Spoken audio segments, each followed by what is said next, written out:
In capital gains, left to be covered, section 50B. Now we try to finish up this one first of all. Then we'll go for income from other sources in this class. So under section 50B, one of the undertakings or divisions of a company is transferred for a lump sum consideration, slum sale, named as slum sale. Computation of capital gains in case of slum sale. So a division, an organization A and B, where B is separate division. This one division is delinked and sold to third party, and it is purchased by others. So all the assets and liabilities of this division is transferred, for that consideration is received. Okay. We don't value the assets and liabilities, each and every assets and liabilities independently. We collectively value. In that case, section 50B will be applicable. So slum sale. Consideration being lump sum consideration, not value the assets and liabilities individually. The sale consideration in this case, whatever the actual sale consideration you collect will not be considered for the taxation purpose. You have to calculate a fair market value as per the rules stated under rule number 11 UAE. 11 UAE, sale consideration. And of course, from the sale consideration, you can subtract the cost of acquisition, cost of improvement. Usually, cost of acquisition and improvement is nothing but net worth. Net worth is nothing but assets minus liabilities. Assets minus liabilities is the net worth. Clear? Now, can we enjoy the benefits of indexation? No. If this division exists for more than 36 months, then it is called long-term capital gain. Otherwise, short-term capital gain. Though it may be long-term, indexation benefit is not applicable for the section 50B. Is that okay? So, the calculation of capital gain under section 50B being sale consideration calculated as per rule number 11 UAE. Expenses on transfer, net sale consideration, and cost of acquisition improvement is going to be subtracted, which is nothing but net worth. Okay, this is a simple structure you have here. Now, how do we calculate the fair market value, sir? So, as per rule number 11 UAE, we have been given two methods of calculating the fair market value. After calculating the fair market value under method 1 and method 2, between these two, whichever is higher will be taken. Between these two, whichever is higher will be taken. Fair market value under method 1 is based on the fair market value of the assets and liabilities transferred. Okay. Fair market value number 2 is nothing but fair market value of the assets and liabilities received. So, AB division transfers its B division to some third party, Mr. X. Assets and liabilities transferred to X. For that, X offers him some assets and liabilities or some cash. Find out the fair market value of the assets and liabilities transferred, fair market value of assets and liabilities received from the transferee. Between these two, whichever is higher will be considered here. Now, come on. Usually, consider the stamp duty value for what? Land, building, or land and building, the immovable property. Same way here also, for the immovable property, we have to take only the stamp duty value. In case of depreciable assets, okay, so you can take the adjusted value here. Adjusted value means book value. So we have 4 assets here, A, B, C, D. Assets are classified into 4 varieties. Number D being immovable assets. In case of immovable assets, we have to follow stamp duty value as a fair value. Is that okay? And in case of jewelry and artistic work, jewelry and artistic work, so this will be okay. D will be immovable assets, the value at which we need to record in our books being stamp duty value, and C being the fair market value of shares and securities, and B is also fair market value of jewelry and artistic work, and A being the all other assets not falling under B, C, D category, means depreciable assets, whatever it may be, you have to take the depreciated value, means WD value. Okay, otherwise book value. Book value. Is that okay? And from there, you can subtract the liabilities. Liabilities should also be taken at book value. The final value will be the fair market value number one. Assets are grouped into four major categories. One is immovable assets, where the value will be considered based on the stamp duty value. In case of jewelry, artistic work, and shared securities, you have to consider the fair market value. For all other assets, whatever the value appears in the books will be taken here. Fair market value 1 and fair market value number 2.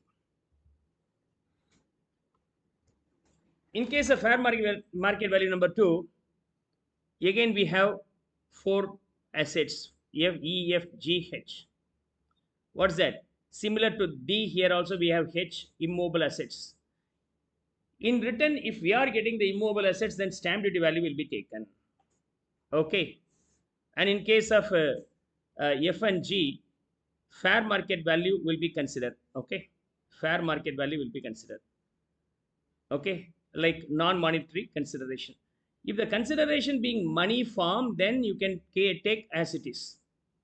Non-monetary means you have to take the fair market value of the assets. Monetary. If the amount received in the form of cash or bank account credit, then you can directly consider the book value. Okay, the actual value what it may be. If it is being the non-monetary consideration, maybe plant and machinery given, or some jewelry given, or some other artistic work is given, then what you can do? The fair market value of those items will be as it is taken. Okay, clear? Hope so you can understand. The value calculated as per the first calculation and second calculation, between these two, whichever is higher will be considered as your sale consideration. Not actual sale consideration is taken here. Okay, there is a chances of manipulation, so government will not accept the actual sale consideration. The actual sale consideration, whatever it may be, is only for the transaction purpose. For the taxation purpose, we'll consider only the whichever is higher of fair market value 1 and 2. Asset transfer, assets received. Is that okay? Based on that, you can calculate. And sale consideration minus net worth. How do I calculate the net worth? Net worth is nothing but assets minus liabilities, right? Assets minus liabilities. You'll get the net worth. In assets, we have two classification. One is non-depreciable assets, another one is depreciable assets. In case of depreciable assets, what we can do, we can take the WD value. In case of non-depreciable assets, you have to take the book value of the assets. Okay, if there is any revaluation profit and loss, that will be excluded. Okay, revaluation profit or loss, if any, should not be considered. Should not be considered. Revaluation profit and loss should not be considered. Whatever the values shown in the books, excluding the revaluation profit and loss, will be taken. So in your balance sheet, okay, you have probably land and building being 1,000 rupees. And here you have the revaluation profit for the land and building being 200. What does it mean? The land and building was originally appearing at rupees 800. Today's revaluation worth is around 1,000 rupees. They might have inflated. So 800 rupees plus revaluation profit 200. That's how they could have shown this one. So the revaluation entry being land and building account debit to revaluation profit. That's how this 200 is shown. That's how the 200 rupees is shown. Is that clear? Land and building to revaluation profit. Now, for the net worth calculation, what you have to take? Only this 800, this 200 will not be considered. Clear? If there is any assets appearing after the revaluation profit or loss should be removed and balance can be taken. Balance can be taken. Hope you will be now able to understand. Non-depreciable assets, depreciable assets, and from there, even current assets can also be done. From there, you can subtract the liabilities. In case of current assets like stock, debtors, it will be taken at book value. In case of depreciable assets, you have to take WD value. In case of non-depreciable assets, only the book value, excluding the revaluation reserve. Right. So what happens if the assets acquired for a specified business covered under Section 35AD, all the amount you spend for purchasing the asset, 100% is claimed as a deductions under Section 35AD, so it's zero only. That's why the value being only zero. In case of self-generated goodwill also, the cost of acquisition is considered as zero, so it's zero only. Clear? That's how you can calculate the net worth. To make you understand this concept, let's try to solve this illustration here. Okay. Mrs. Sriram Enterprises proprietorship having two units. Unit 1 is transferred on 1/4/2024 by way of slum sale for a total consideration of 14 lakhs. This is what about the actual consideration. Unit 1 was started in the year 89 The expenses incurred for this transfer were 38,000. Now what you have to do? Sale consideration minus expenses on transfer, you will get net sale consideration. From there, you have to subtract the cost of acquisition and improvement, which is nothing but net worth. Then you will get capital gain. And this unit established in 8/9, from the 8/9 today's date being more than 3 years. So as the period being more than 3 years, it may be considered as long-term capital gain or loss. Clear? Now, now what we have to do? We have to first calculate the sale consideration. Let's see, sale consideration. How can you calculate? Whichever is higher of fair market value 1 and 2. Fair market value 1. Okay. What are the assets we have? Unit 1 and Unit 2. Forget about Unit 2. We now confine with Unit 1 only. First, whatever the value transferred, no, we have to take building, machinery, debtors, patent. These are the 4 assets are there. Is that okay? Now come on. Land or building. Land or building, where we have to consider the stamp duty value here. Okay. This will be stamp duty value. In case of machinery, WDV value will be taken. Debtors and patent, all other assets will be taken at book value. Okay, book value. This one also book value, but book value means depreciated as per section 32. Whatever the WD value you arrive under section 43 class 1, you know, that WD value will be taken. From there, you can subtract the liabilities. Here in bank loan 4 lakhs, out of that related to unit 1 being 70%, 2.8 lakhs. Trade creditors related to unit 1 being 25%. Come on, how much is that?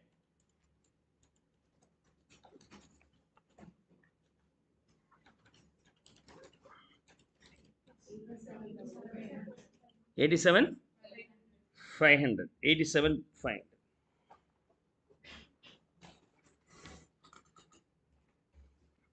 Now come on, find out the FMV. A, book value of assets. B, jewelry and artistry work. Fair market value of jewelry and artistic work, we don't have. C, fair market value of shares and securities, we don't have that asset.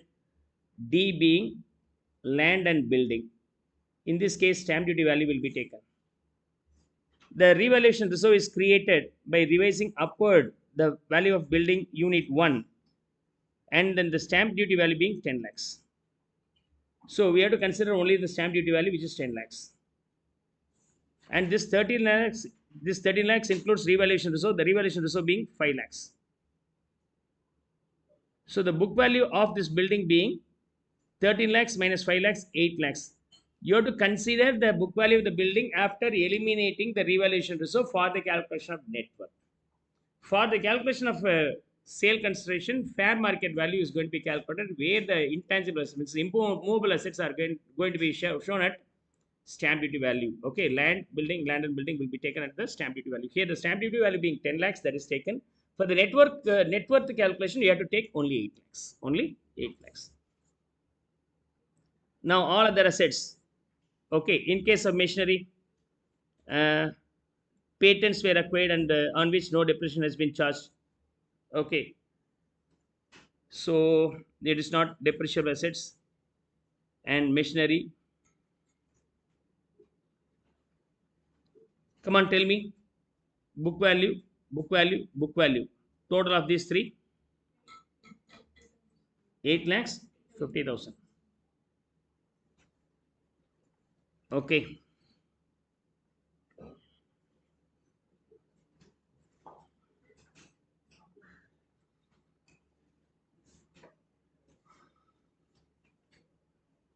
now what's the book value?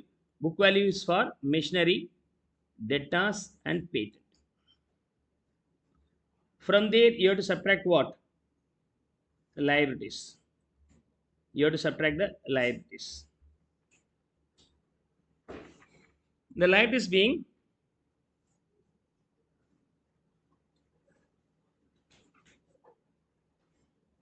these two, 2.8 and 87,500.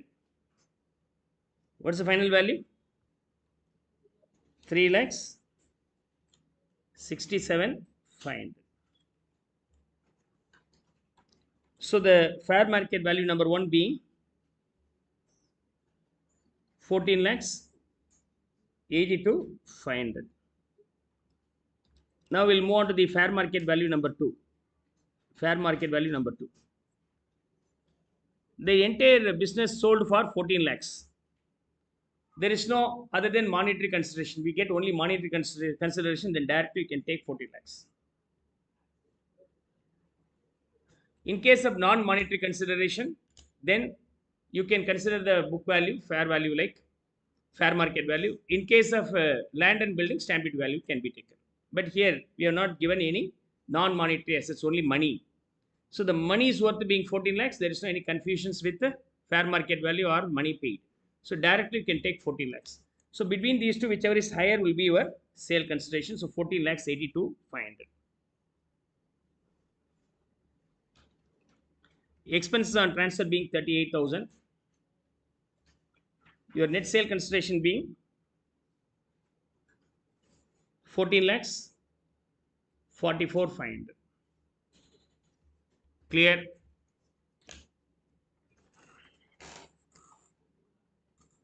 Now, cost of acquisition and improvement is nothing but what? Net worth. Assets minus liabilities, where the assets are usually taken at the book value, provided in case of revaluation reserve, that should be excluded. That should be excluded.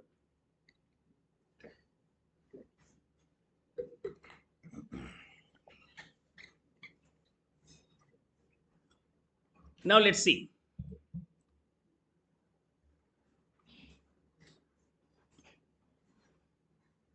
Assets. What are the assets we have in unit number 1?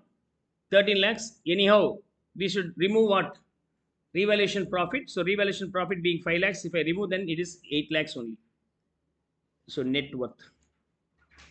For building, this value being 8 lakhs. And we have the other assets. Other assets. Other assets can be taken at its own WD value. WD value. Clear?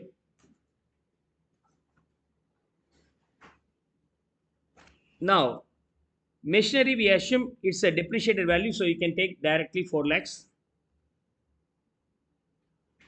Machinery. The value being 4 lakhs. And this patent, you know, we have not claimed the depreciation. Anyhow, we have to claim the depreciation. Whatever the depreciable assets may be, should be taken at what value? WDV value only. In case of non-depreciable assets, book value minus revaluation reserve. In case of depreciable assets, we have to take the book value. It means WDV value. If the depreciation not deducted, you have to calculate depreciation and deduct and find out the WDV as in the date of transfer, and that value will be taken. For all other assets, you can take the book value. So in case of patent, 2.5 lakhs for the year 22-23, 1 year depreciation, 23-24, second year depreciation, 24-25 it is sold. So 2 years depreciation should be calculated. Depreciation for the intangible is asset being at the rate of charge at the rate of 25%. Come on. For the intangible assets, the rate of depreciation being 25%. For the first year, how much is that? 62,500. 1 lakh 87,500. Am I right? Depreciation for the second year. On this, you have to calculate again 25%. 40? 875. What is the WDV? 1,40,625. So in case of patent, 1,40,625. We have the other non-depreciable assets being debtors. You can take the debtors value as it is. How much is that? 2 lakhs. You no need to do any adjustment for that. Machinery, assumed it is depreciated properly, so the value shown in the books is WD value only. But patent value is given, but in the notes it is given as original value without depreciation. You have to now depreciate as per the provisions applicable under section 32, which is 25% on this. And what is the net worth here? This total being 15 lakhs 625. From that, you have to subtract the liabilities. We have two liabilities, these two. Come on, subtract the liabilities 3 lakhs 67 500. After subtracting the ultimate value here being 11 lakhs 73,125. Here 11 lakhs 73,125. Then taxable long term capital gain in this case being 2,71,375. This is long-term capital gain. Is that clear? So fair market value number 1, 2 to be calculated, net worth to be calculated, and then apply the normal rules for calculating the long-term capital gain or short-term capital gain, where indexation is not applicable. Indexation is not applicable.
Clear? Shall I move on to the next one?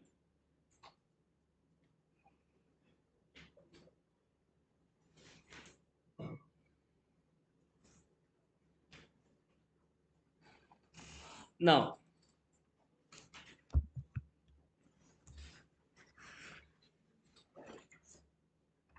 Vertica Limited has two units, one engaged in manufacture of computer hardware and the other involved in developing software.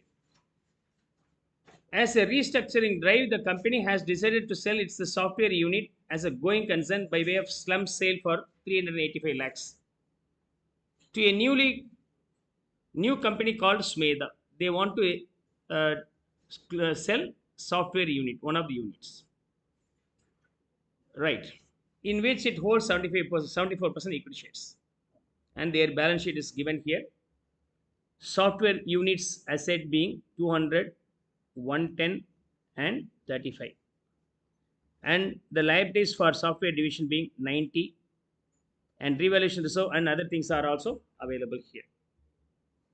Software unit is in existence since May 2018, more than 3 years, so this will be called as long-term capital gain. Fixed assets of software unit include land which was purchased for 40 lakhs in the year 2011, revalued at 60 lakhs on 31st March 2025.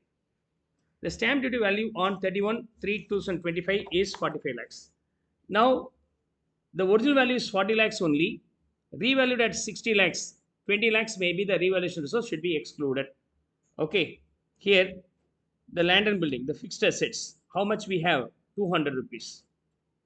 200 rupees we have. Okay, we assume that the fixed asset being 200, which includes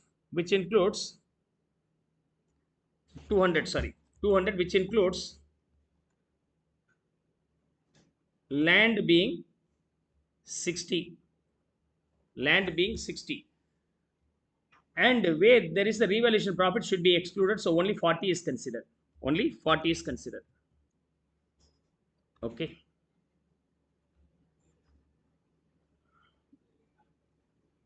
This is revaluation profit should be removed. This is what about the book value. So this is what about the value can be taken for what? Net worth calculation. Net worth calculation. Now, in case of transfer, for the fair market value determination, what value you have to take? Stamp duty value will be taken. The stamp duty value of this being 55 lakhs. Clear? So out of 200 rupees worth of fixed assets, for 60 rupees worth asset as per the books is for land, which was revalued by upside rupees around 20. So revaluation reserve should be taken. So 40 will be the real value for the net worth calculation. For the fair market value calculations, we have to take the stamp duty value. So stamp duty value being 50. I just posted all this value here. Fixed assets of software unit mirrored 140 lakhs. Okay. 200 lakhs minus land value 60. So other assets. How much is that? 140 lakhs. This 200 is broken down into two. One is for the land, another one is for the other. 60 and 140. We have completed the 60s calculation. The written down value of the depreciable assets as per the books of account. However, the written down value as per the assets under section 43 clause 6 of the Income Tax Act being 90. So what value you have to take? Book value being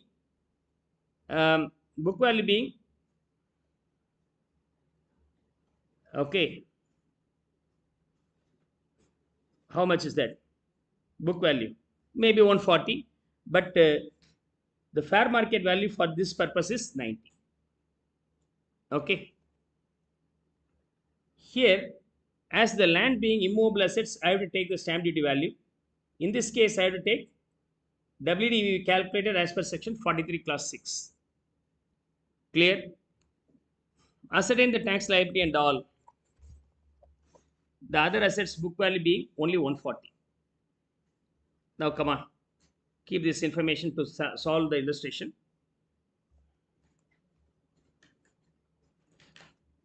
Sale consideration being 385 lakhs. So sale consideration minus expenses on transfer. We don't have the expenses on transfer here, I think. So directly you can subtract the net worth. So after subtracting the value, what you get here is called long-term capital gain. Long-term capital gain as the period of holding is more than 36 months. Now for the fair market value calculation or sale consideration. Sale consideration is equal to whichever is higher of fair market value 1. As per fair market value number 1, you have to categorize the assets into 4. One is related to the stamp, means intangible assets. Another one is related to the shares and securities. Another one is jewelry and artistic items. The rest of the items are classified as A. So A, B, C, D, and from that you have to subtract L, liability. D represents land. Land, you can take the stamp duty value. The stamp duty value in this case being 55. So you have to consider the 55 here. And other assets, other depreciable assets we can assume, which is 140. Okay, now you have to take the value appears in the book. This is the book value. Okay, clear. Now book value in this case being 140. Other assets. For other fixed assets 140, and software and hardware, software divisions, the debtors and inventory will be taken at its own value 110 and 35. What is the ultimate value here? 285. We don't have B and C.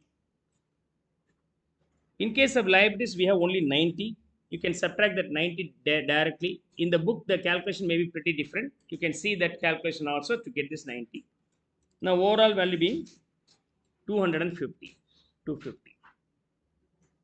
Now what about the fair market value number 2? Fair market value number 2 information is not given. We assume that the entire consideration 385 being in case of monetary item, monetary means you can take as it is. If you are getting in return any tangibles or any fixed assets, okay, immovable assets and some other assets, you can take the other way. Here we got the value as per the monetary terms, so we'll directly take this value being 385. So this value is 250, am I right? Right, between these two whichever is higher will be taken, so higher being 385. Now you have to calculate the net worth. For the calculation of net worth, assets minus liabilities will be taken. Right, net worth. For the net worth calculation, assets are taken at its own.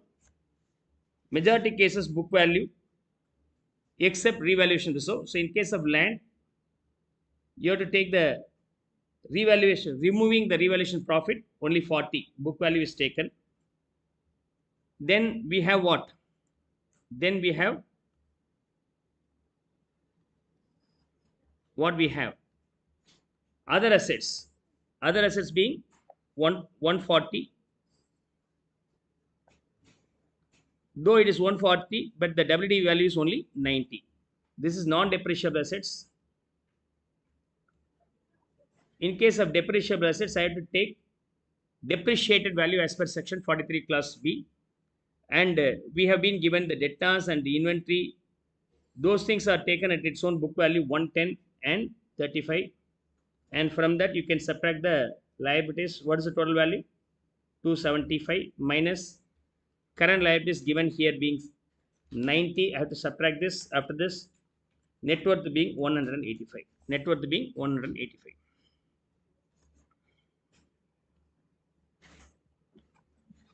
Now, this 185 is subtracted from the net sale consideration to find out the long-term capital gain, which is 200. Clear? Hope now you'll be able to understand. Usually, this will be taxable at the rate of 20% plus you have to levy short-term means education cess at the rate of 4%. That's all. And applicable surcharge is also there 7%. We'll study along with the tax calculation later on. So you will now understand 20% long-term capital gain, surcharge 7%, and then add 4% for health and education cess.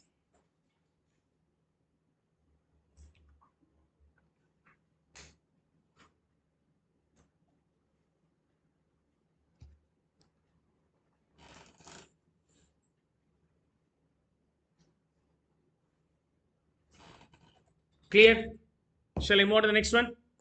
So with that, section 50B is over.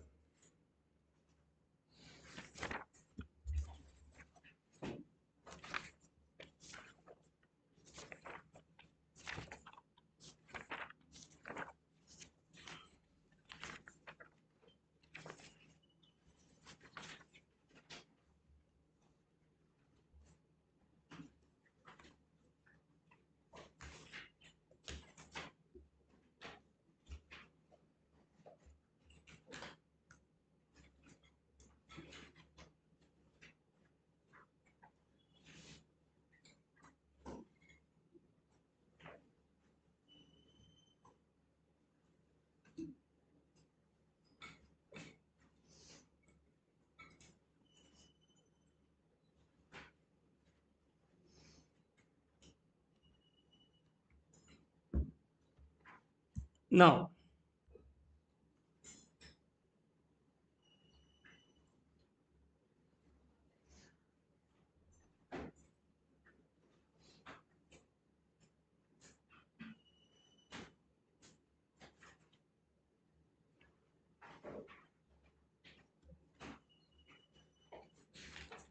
so income from other sources. We have been given only 4 sections here. Smallest topics, almost 30 or 40% could have been covered already in other hits. 2 major components we have to cover here. One is calculation of gift, another one is dividend. Rest of the things are very simple. Section 56. Income from other sources. What are the income are going to be considered as income from other sources listed under section 56? And Section 59, deemed income from other sources. This is similar to section 41. We have studied the section 41 as deemed income. Is that okay?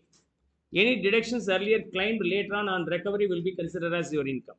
Bad debt recovery, amount debited to the P&L account due to the expenses incurred for the scientific R&D later on sale of the asset will be considered as deemed income. Balancing charge and all these things are deemed income. Similar to that, any expenses you claim and as deductions in the earlier period later on recovered, not falling under any other head will be considered as deemed income under section 59. So 59 is very simple. You can forget that all. You now understand 56. 56 is the list of incomes. Some list of income and some general category given. If those general categories calculate falling, then satisfied, then automatically it is coming under income from other sources.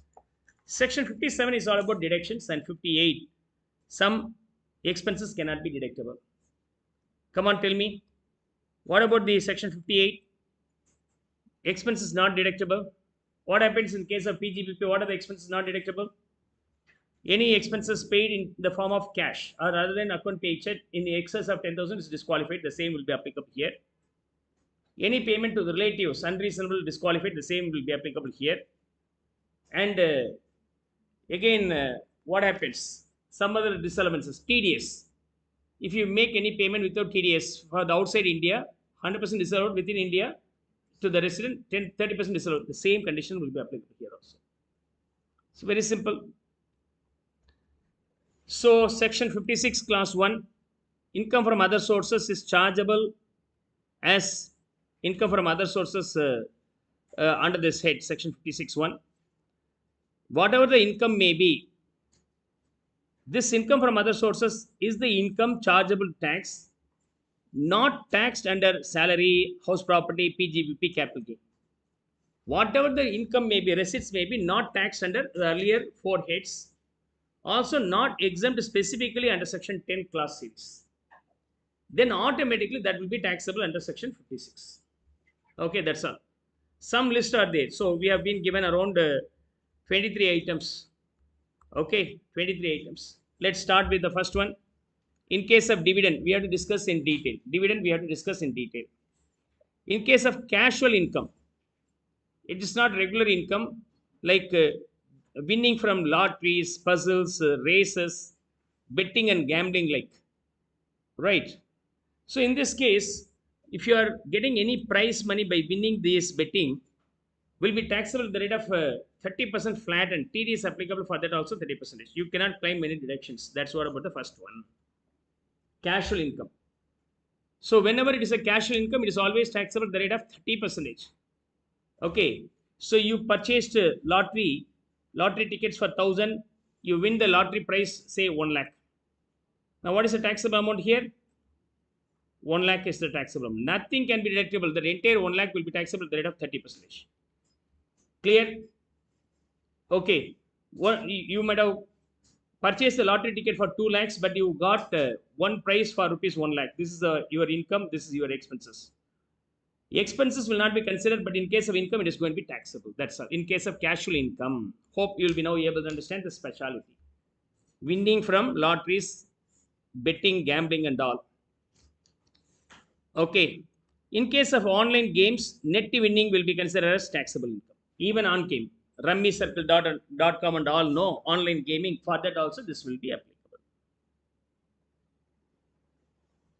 Now, this one, interest on compensation of compulsory acquisition. If your property is compulsorily acquired by the company, means government will pay your compensation. May pay the compensation. If the compensation payable by the government delayed by 2 or 3 years, they may give the interest also. If you are getting the interest, what happens? 50% will be deductible, balance 50% is taxable in the year of receipts. Where did we study this? Section 45 itself, capital gains, compulsory acquisition. Is that okay? In compulsory acquisition, compensation received, enhanced compensation received, further reduction of the enhanced compensation are all we have seen. In that case, delayed payment attracts interest from the government. If that interest is received in the year of receipts, 50% subtracted, balance 50% will be taxable. Is that clear? And section 56 clause 2 subclause 9 is all about forfeiture of advances on or after 1/4/2014. So, entering into agreement to sell the property by getting an advance later on, that agreement declined to be executed. So, automatically the advance is forfeited by the owner. If the advance forfeited belongs to the year before 1/4/2014, will be subtracted from the cost of acquisition as per section 51. If it is after that, then it will be considered as income from other sources under section 56 clause 2. Clear? We have already studied that one also. And this one we have to study separately. This one we have to study separately. Okay.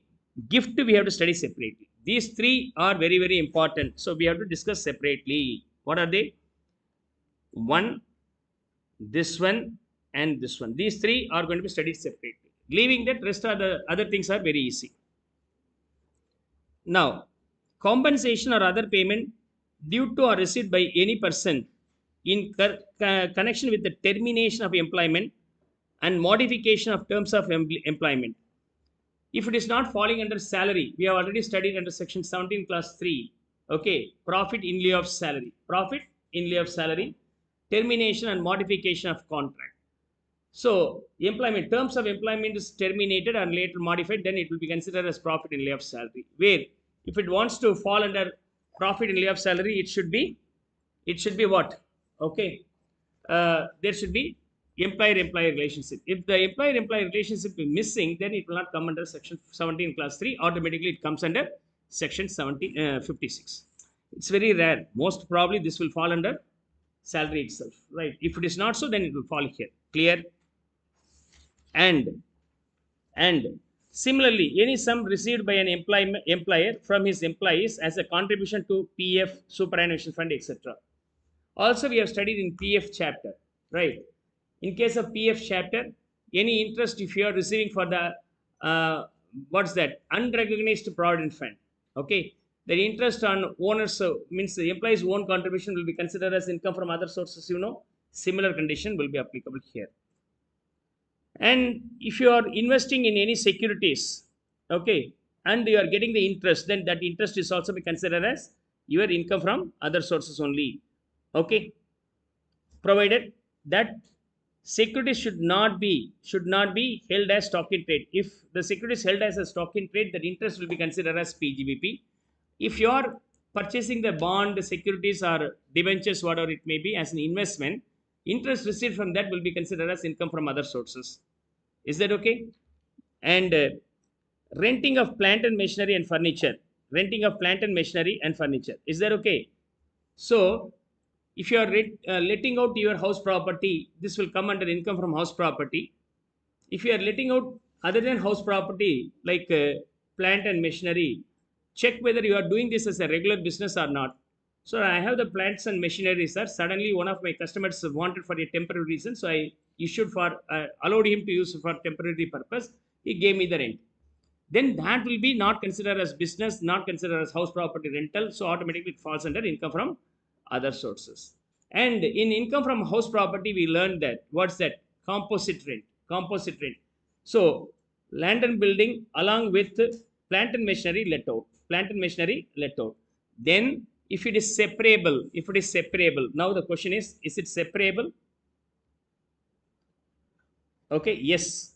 If separable, then find out the revenue for the land and building. This will fall under income from house property. Find out the revenue from this. This will be falling under income from other sources. But if it is non-separable, then entire revenue will be considered as either PGBP if you are letting out this being as your business, else it will be falling under income from other sources. We have studied this along with the income from house property chapter itself, composite rent. Okay, composite rent. Is that okay? Renting of plant, machinery and furniture with the building, where if it is inseparable, then it will fall under either PGBP or income from other sources. If it falls under PGBP, first you have to claim there only. If it is not so, then it will be claimed under income from other sources. And Keyman insurance policy. Already told you that Keyman insurance policy has wider applications. If the Keyman insurance policy compensation received from your employer, you are being the employee, then it will be coming under section 17 class 3, profit in lieu of salary. Or if you are getting the same compensation for your business, for ensuring any key man in your business, then it is called PGBP income under section 28. If there is no connection between the employer-employee, I mean these two parties, employer-employee relationship, as well as it is not falling under business, then it will fall under income from other sources. Okay. So employer, employee. Employee has insured this employee with LIC company. If something happens, employee will get the compensation. Then this will fall under section 17 class 3 profit in your salary. Okay. Employer registered insures for this employee with the LIC company. If anything happens for this employee, then immediately what happens? Employer will get the compensation. Okay, sir, he is the key person, sir. Because of him only, I'm able to get decent revenue. If suddenly he resigns or something happens to him, our profit will get affected. So I need to insure him. Okay, you can do so. So in this case, employer gets this money, no, then it will be called as income from uh, business, section 28, PGBP. Right. Now, Mr. A and Mr. B. Okay. Mr. A being the contractee, or okay, contractor, and he is being the contractee. Contractor and contractee. Mr. A being the contractor, Mr. B being the contractee. So what's the contract? A accepts to construct the house property on behalf of B. A accepts to construct the house property on behalf of B. Clear? On behalf of B. Clear? A wants to construct the house property on behalf of B. Clear? Contractor and contractee. And the contract size is very big enough, say around 100 crores. If something happens to B, the contract gets cancelled, then it will be a big blow for Mr. A, contractor. So Mr. A can insure with LIC company. Okay, if anything happens, he will get the compensation. So premium is paid by the contractor. Something happened bad to Mr. B, the contract gets cancelled. Immediately LIC releases a compensation to Mr. B or a compensation to Mr. A. If the compensation released to Mr. A he himself, then it's coming under PGBP. If the compensation received by Mr. B, there is no relationship between these two as employer-employee, then it will fall under what? Income from other sources. Under section 56. Hope you will be now able to understand all the three sections. Clear? We have completed all these things here. And deemed income similar to section 41. So I no need to go further. Okay. So we have completed all this set. Last few more set I am going to complete here. So after that we'll go for solving illustrations related to these items one after one.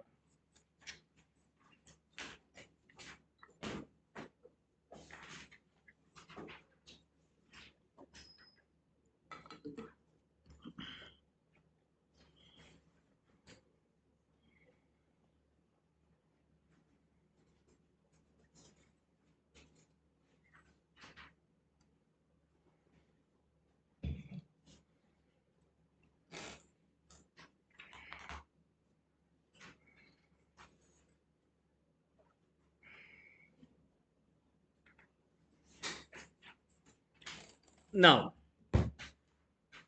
next, income from other sources. Okay, includes income not chargeable under other heads. If it is not chargeable under other heads, it will be chargeable here. It will be chargeable here. What are they? Subletting. A, his own house property given to B for let out. Okay, so A's residential house property given to B. For that, B gives him, say, 10,000 rupees. A portion B lets out to C and gets a small rent also from him. As A being the owner, this 10,000 revenue will be considered as income from house property. In this case, B gets 2,000. He is not being the owner. If he is not being the owner, he is not considering this as his own income from house property. Then it will fall under income from other sources. Subletting will be considered as income from other sources. Family pension. Okay. Employee after the retirement gets a pension from the employer. Then it is considered as salary. After the death of the employee, his spouse may get a portion of income from or salary pension from his means a spouse commitment with the employer. In that case, this is considered as family pension. This is considered as family pension. If you are getting the salary directly from the employer, okay, employer, employee, okay, Mr. A. So after the retirement, employer offers him pension. Okay, then this is considered as profit of salary and it may be salary only. But after the death of Mr. A, Mrs. A gets a small amount in support from employer. This will be considered as family pension. Family pension. This family pension will come under income from other sources. Income from other sources. Clear? This will be pension being a salary. This is not so.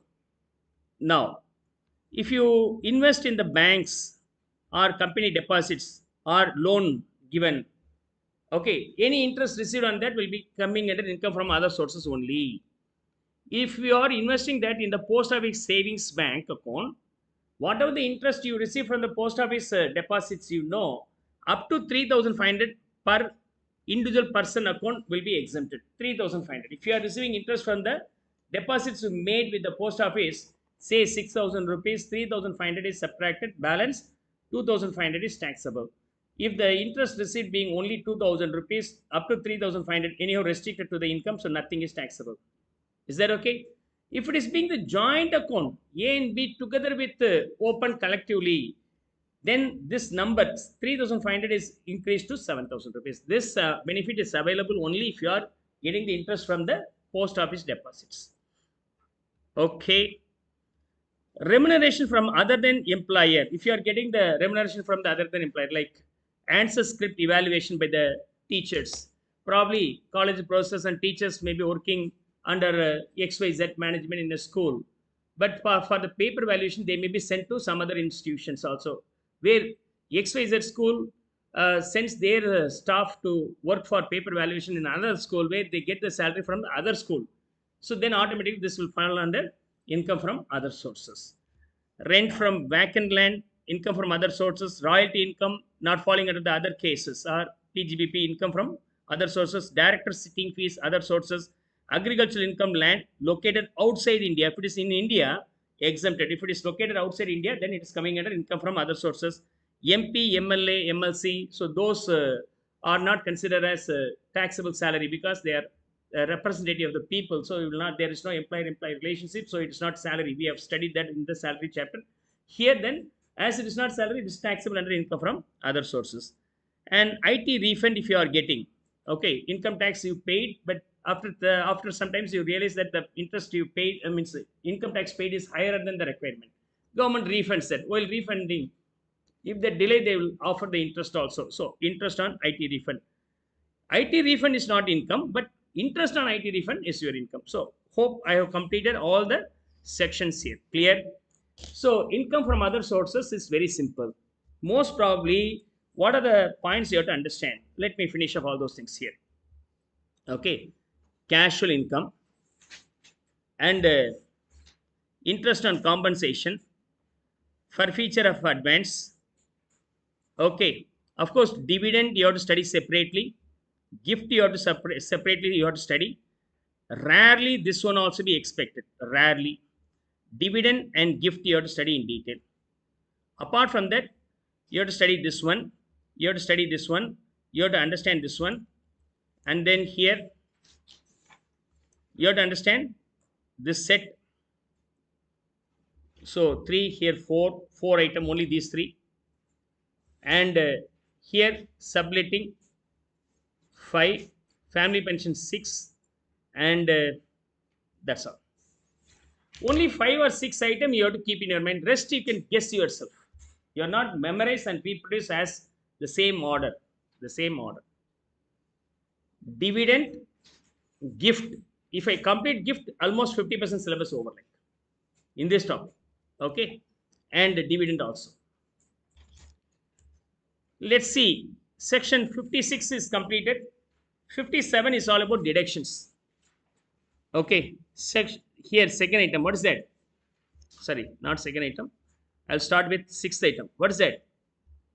Compensation received from the government. If it is delayed, you will get the interest. If you are getting the interest for the delayed settlement, 50% of that is exempted, balance is taxable. That's all. Already we studied. And in case um, employees contribution to PF, ESI, etc. Employees contribution can be deductible only when deposited on or before the due date for the respective act. We already studied this. In case of employees contribution. And family pension, in case of family pension, right, one third of pension or 15,000 or 25,000. 25,000 is the new tax regime, 15,000 is the old tax regime. One third of such pension or 15,000 of the pension. Oh, 15,000 a flat rate. Between these two, whichever is lower is deductible. Balance is taxable. Is that okay? And in case let out of plant, machinery, furniture.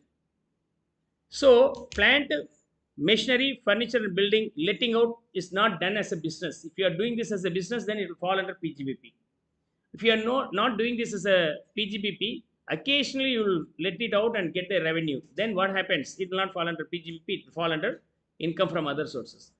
If it is falling in income from other sources, all the benefits what you enjoy for the PGBP can be enjoyable. What are they? Depreciation, repairs, insurance, and unabsorbed depreciation. All this can be claimable. Clear? Similar to the PGBP income.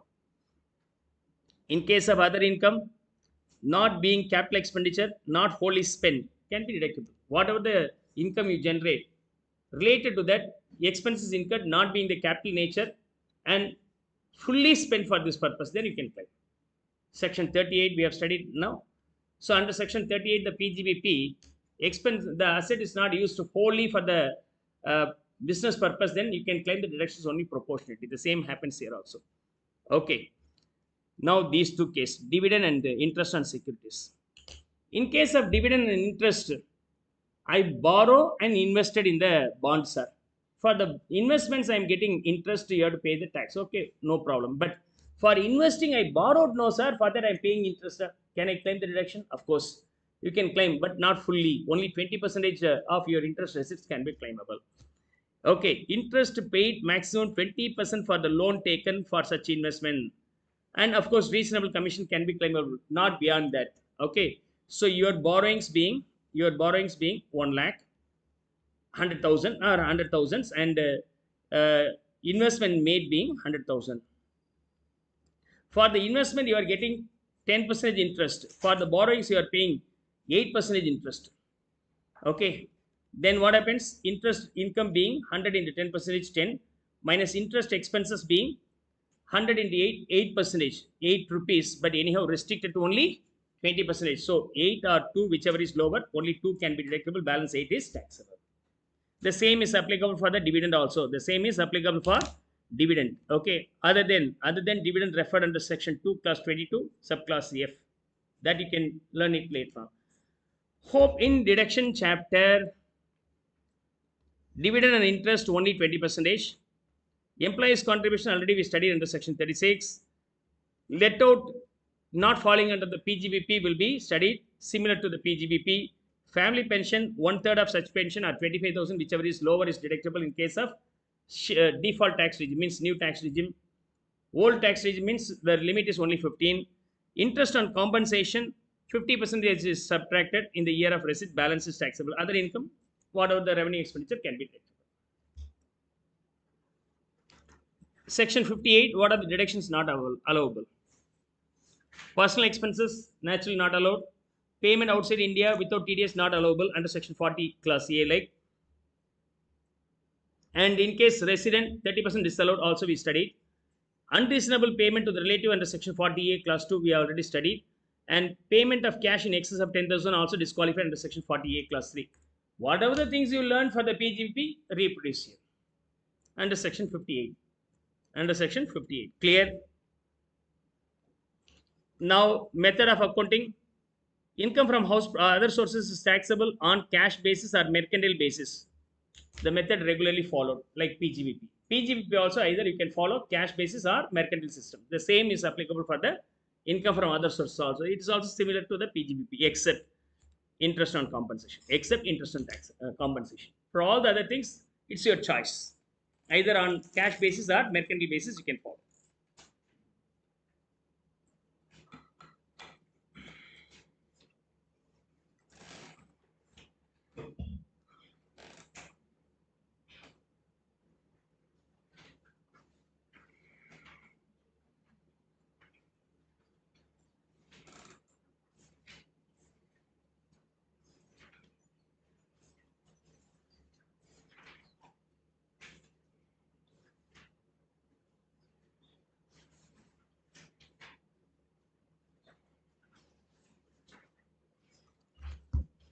Shall I move on to the illustrations now?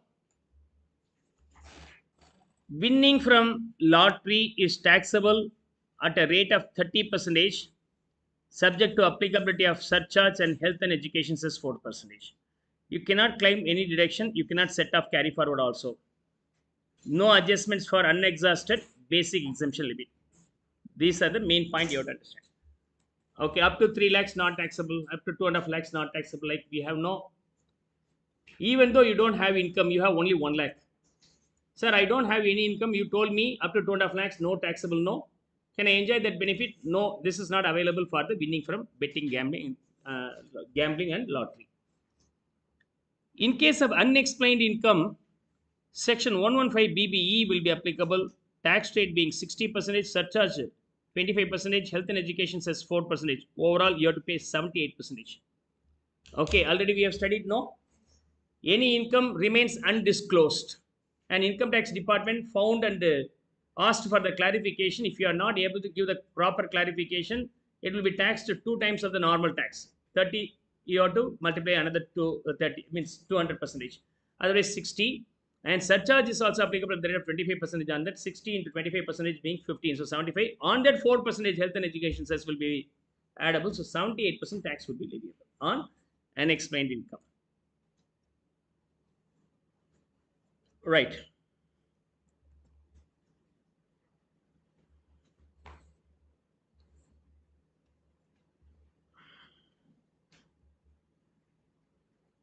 Now, lottery winning is taxable at what rate?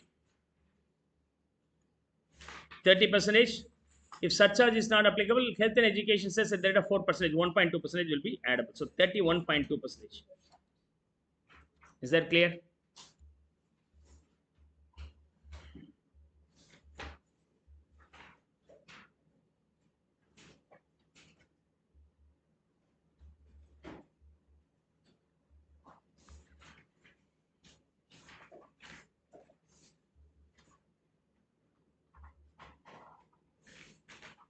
Now, this question 10-10-24, Mr. Govind, a bank employee, received 5 lakhs towards interest on enhanced compensation from state government in respect of the compulsory acquisition of his land effected during the financial year 2019-20.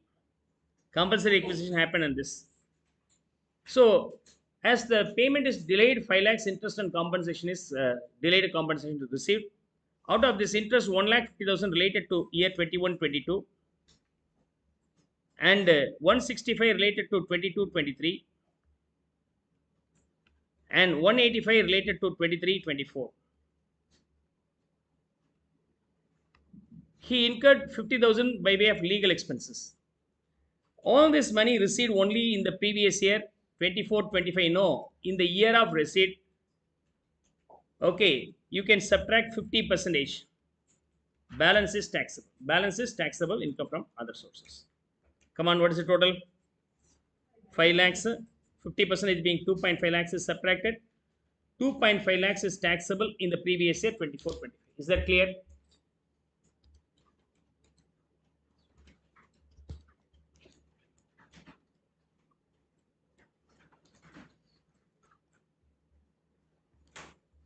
Shall I move on to the next one? It's very simple, all these things, sir. Rental income from lease of factory after discontinuance of business with no intention to review. So factory is let out. Letting out of the factory is not your business. Is that okay? But it is not building alone. It has some plant and machinery also. So inseparable. Then it comes under income from other sources. So this will be taxable income from other sources. Factory. Factory. Is that clear? Next. RR Limited, engaged in the manufacture of paper, has taken a building on lease, subleased portion of its sublease portion of it along with the furniture and fixtures from 1424. It received 1,20,000 rupees rent and non-refundable deposits 10,000 for the financial year 24-25. It also received amount rupees 70,000 as arrear of rent. Now, what are the heads? All these things are taxable under income from other sources because it's not owner, it is sublet. It is sublet. It is sublet. Clear? Hope now you'll be able to understand this one.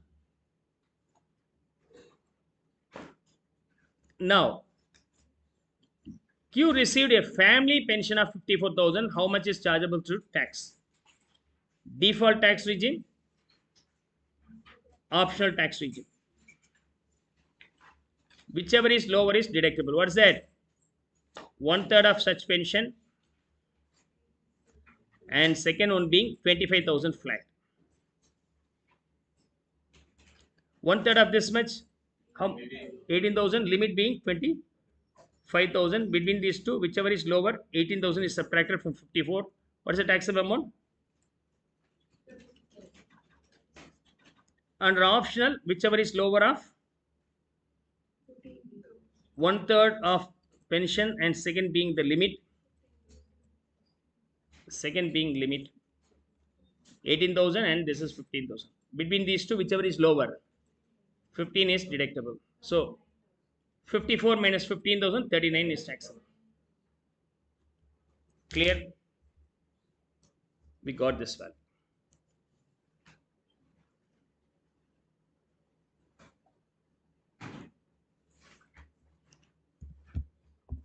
Shall I move on to the next one?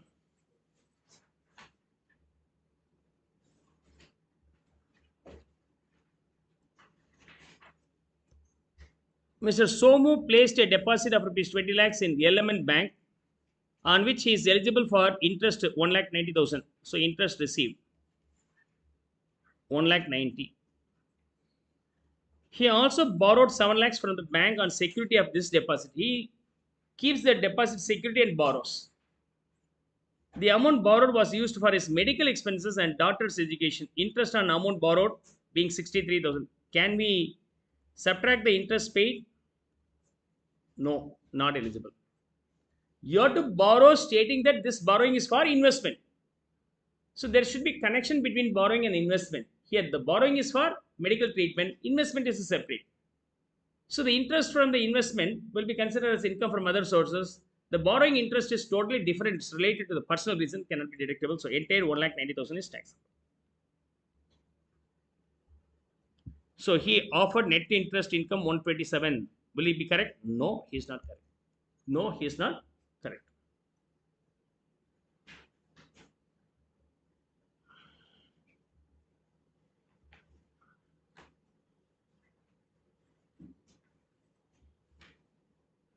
So the unexplained income, which is taxable at the rate of 78%, you know, a list is given. I think I already covered along with the introductory lecture itself. I'm not sure. Covered or not? Maybe, may not be, sir. I'll check. Okay. Even though if you talk again, we'll be pleased to listen your lecture, sir. We are very happy. I think once I shifted here to there and there to here, like, I have the doubt.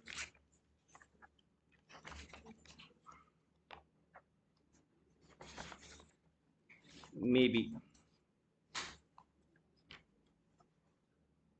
Okay. Not discussed earlier, I hope.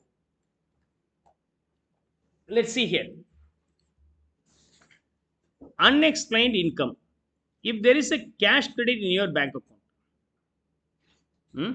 sometimes once you know, I got 5,000 rupees credited in my bank account. My accountant by the time told me, you are happy you got 5,000 rupees. I immediately say, no, you just find that or you just complain to the banker. Why? Sometimes later, if the banker asking about the income tax department inquires about this amount credit, if I am not able to explain this, then it is considered as cheating amount or hidden amount. On this 78% you have to pay the tax. Right. So you have to be double cautious. Now and then also you may see in the newspapers some poor fellows bank account got credited with crores rupees. It, the same happened in my friend's case also. Almost 5 lakhs credited in his own account and asking for a tax payment of say 5 lakhs or 6 lakhs. Already he has 5 lakhs loan only, no income. Immediately called me, Sridhar, what happened? No, wait, let me check. And then later on, I came to know somebody else TDS deducted and deposited in his account. Somebody else TDS account, okay, wrongly debited credited in his own account. So it's now showing that so much money he earned. Like that's a problem. Now it should be resorted, right? This is called cash credit. This is called cash credit. Hope you will be now able to understand. Any amount available in your bank account where if you are not able to explain it properly the source of this, then it is called unexplained income taxable at the rate of 78%. Unexplained loan or borrowing found a sum credited in the books offers no explanation, then the sum credited is an income under income from other sources and taxable at the rate of 78%. Okay, this one you can read it yourself. Similarly, if you show money and bullion and jewelry and any other valuable article in your safe, and if you are not able to show how you purchased all these things or source of income for these things, then the value of all these things will be considered as your income, and on that 78% tax will be leviable. Most of the my friends and relatives are also doing the same. They purchase the gold here or there from friends and friends shop. Like my friend, so I paid the money, I got at a discounted rate. Slowly they accumulate around 20 grams, 15 grams, like okay, by paying the cash. Later on, what happens? If investigation comes, you have to give the proper explanation how you invested that. If you don't have the answer to explain this, then automatically the value is considered as your income earned, and that 78% you have to pay the tax. Okay, investments not recorded in books and offers no explanation, then that will be considered as income from other sources taxable at the rate of 68%. 5 items are there: 68, 68, A, B, C, D. 5 items. One is unexplained income, another one is unexplained money, bullion, jewel, and variable articles. And investment not fully disclosed. You have made an investment of 10 crores, but you stated to the income tax department while filing your ITR only 6 crores as your investment.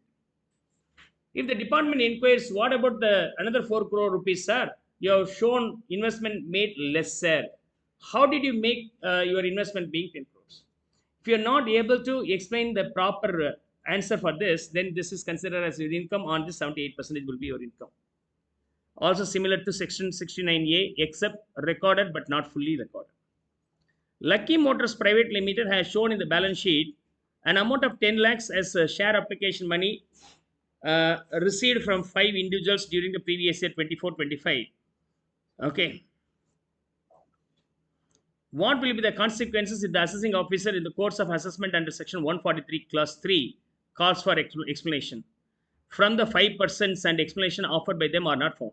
So here Lucky Motors Private Limited, 5 investors are there: A, B, C, D, E.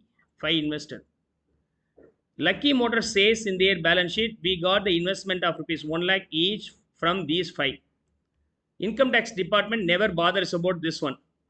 Oh, investment made by A? No, I'll go directly to his own home and asking for the explanation, how did you get the 1 lakh rupees? If A could not show proper reasons for that 1 lakh, then it is considered as A's income. There's a movie, right? Thiruvulayaral something. Isn't it? What's that? Dhanush and Prakash. So when the income tax department writes Dhanush home, he says all the money is sponsored by my guru. Then automatically he goes there and he has to, Prakash has to explain the reason for this investment and source for that investment. Otherwise, he has to pay the tax. What rate? 78%. Is that okay? Investment not fully disclosed. You don't need to disclose. You think I'm hiding. But anyhow, the person who got this money can show you. This fellow gave me the money. Right. You understand? And section 69C, unexplained expenditure. Grandeur spending you did for your marriage. Okay, 10 crores you spent for your marriage. Immediately the next day department will come to your home. You spend 10 crore, you are not invited me for the marriage. Anyhow, we voluntarily came for your marriage bit late. And yeah, okay, food is nice and everything is nice, okay, bring the bills. 10 crores, okay, where is the source of this income? If you are not able to show the source of income, say previous year you may show income to your income tax department, right? So you show 3 crores or 4 crores as your income from more than 10 to 15 years, then the department will not worry about that. But you show only 10,000 or 20,000 like your income in the past year, suddenly you spend around 10 crore rupees for your marriage, then what happens? The government, the department has a doubt and inquires, how did you get the 10 crores? From where do you get this? If you are not able to explain properly, then automatically this spending is considered as your income. How can you spend without income? So this spending is considered as income, and that 78% you have to pay the tax. So you celebrated with the 10 crores for your marriage, and 7.8 crores again you are gifting to the government for celebrating your marriage, right? So then the expenditure is an income under income from other sources in every year of spending. Okay, in the year of spending, when Mr. Dev, aged 65, doing business, omits to record, explain the source of marriage expenses of his daughter 5 lakhs, the total income tax payable by him will be how much? When the loss from the business is 1 lakh. So he shows the PGPP income being negative 1 lakh, but he spends 5 lakhs. Naturally, there's a doubt. How can he spend 5 lakhs rupees without any income? So we never set off anything here. Whatever the loss may be, we are not allowed to set off. That entire spending 5 lakhs is considered as income. On that 78% will be considered as your tax amount. Is that clear? How much is that? 3 lakhs 90,000. Can we set up this 1 lakh here? So no, it's a searching. I came and personally verified your spending and got the bill. No, for that's another fees. What's that? You cannot adjust this here. You cannot adjust this here. The entire amount will be considered as your income. 69C. Okay. Now, during the course of assessment, the assessing officer found that assessee has paid rent in respect of his business premises amounting to rupees 90,000, which was not debited in the books of account. So in P&L account, rent paid, okay, being 2 lakhs 90,000 rupees, but he has debited only 2 lakhs, only 2 lakhs. Now, by debiting 2 lakhs, what happens here? The net profit being 3 lakhs. Income tax department came for the verification and found that the actual rent being 290, but you paid only, you consider this being only 2 lakhs. Immediately, you have disclosed 90,000 rupees lesser or undisclosed expenses, is now considered as your income. For that 78% you have to pay the tax. Immediately this fellow argues, sir, what's that, sir? I spent 90,000 only. If you consider this being 90 as my income and debit that rent also here, my net profit remains the same. Why do you then charge? So as per this provision, it's very clear. If there is any undisclosed expenses, thereafter any expenses or income or loss related to that cannot be set off. This entire 90,000 is considered as our income. 98% will be leviable. I am not allowing you to adjust this one here. I will not allow. This will be separately treated. See here. The assessee did not explain the source for the said payment of rent. AO proposes to make 90,000 in the hands of the assessee for the assessment year. So he just claimed 90 being income. As this 90 being the income, he says that, sir, rent is 290, that you only confirm. No, I debited only 2 lakhs. Can I make it 290? If I make 290, there is no any change. That's how he argues, right? The assessee claims that even if the addition is made, the sum should be allowed as a deduction. What's the use? In credit side 90 you are posting the value, and debit side also you are going to post the value 90,000 extra than the existing rent. So the ultimately rent will be the same, Then department says, what's that? It has been expended. Okay, what's the department stand? No, sir, it will not be accepted. We found this amount is undervalued, undershown in your book, will be considered as an income. No further adjustment. Rent and 90 will be considered as your income only. Why, sir? Because in order to avoid the cheating. Okay. So all the means receipts and payment routed through account, you are now routed through cash, means it's illegal. Like, so you are showing totally some income and expenses away from your balance sheet is illegal. So you're hiding, then automatically it's now cheating, right? It will attract higher taxation at the rate of 78%. Is that clear?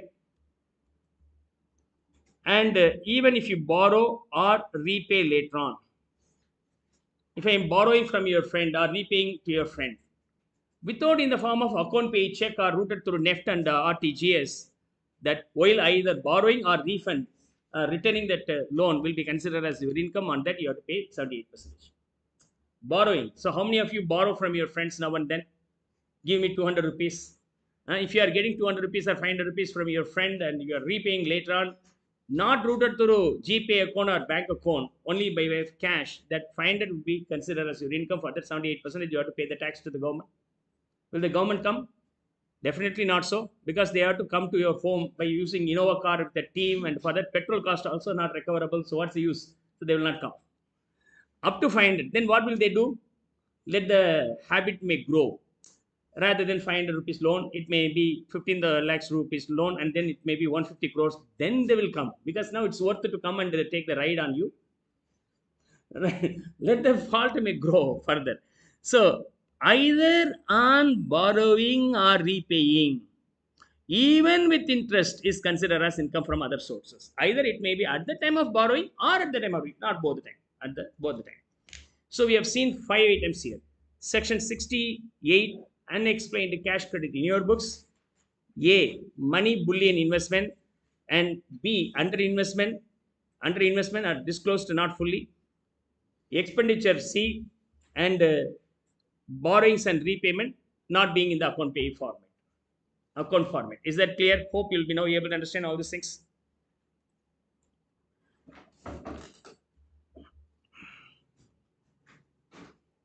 Now, state with the reason whether rent received for letting out agricultural land for movie shooting. Agricultural land should be used for agriculture purpose. If it is used for other purpose, then automatically taxable. Try to find out whether it is taxable under PGBP, house property, or capital gains. If it is not so, automatically falls under income from other sources. We have completed all except only one aspect, which is nothing but gift. So you have to study gift in detail. So after 5 minutes break, 10 minutes break, we will resume by 4:15.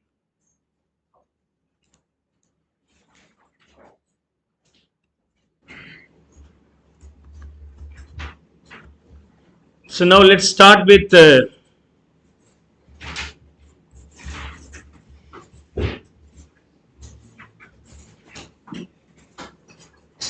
taxation of dividend. Dividend from domestic company or foreign company always taxable at normal rate. And if shares are held as investment, then it fall under income from other sources. If it is held as stock in trade, it is PGBP. Apart from that, dividend could be of two varieties: final dividend and interim dividend. Final dividend will be taxable on declaration in AGM. Interim dividend taxable on receipt. These are the points you have to understand. We have been given around 6 deemed dividend. 6 deemed dividend. Accumulated profit is distributed to the shareholders. Any accumulated profits earlier distributed to the shareholders will be considered as dividend here. Okay. If the asset being JP Das and BDA, then book value is considered as gift in the hands of the shareholders. Okay, jewelry, painting, drawings, archaeological collections, any work of art, and sculptures. Here we need to add one more item, which is called VDA, virtual digital assets. That will also be falling under assets. If these assets are distributed out of the accumulated profits, then it is called deemed dividend. Any debenture certificates given to the shareholders. Bonus shares, bonus share is offered to whom? To the equity shareholders.